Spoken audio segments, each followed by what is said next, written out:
Masa kita senang, semua orang boleh nampak bahagia. Ada duit, boleh belanja makan luar, pergi cuti, beli hadiah. Tapi soalan besar, bila duit habis, siapa yang masih kekal duduk sebelah kau? Aku dah nampak banyak rumah tangga runtuh sebab duit.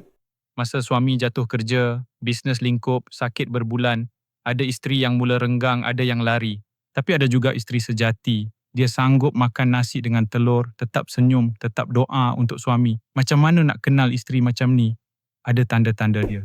Dia sabar, bukan sekadar pasrah. Dia qanaah, rasa cukup walaupun tak mewah. Dia sokong, bukan sindir. Dia rajin cari jalan, bukan lari. Dan dia selalu ingatkan suami pada akhirat. Itu sebab dalam buku Bukan Hero Duit Tapi Hero Jiwa, aku tulis, wanita sebenarnya cari 3 benda. Rasa selamat, rasa dilihat, rasa disayangi. Duit boleh beli sebahagian, tapi jiwa yang hadir lebih mahal. Jadi jangan jadi hero duit semata, jadi hero jiwa. Sebab bila hati tenang, rezeki pun lebih mudah masuk. Nak faham lebih, baca buku Bukan Hero Duit Tapi Hero Jiwa. Link ada kat bio.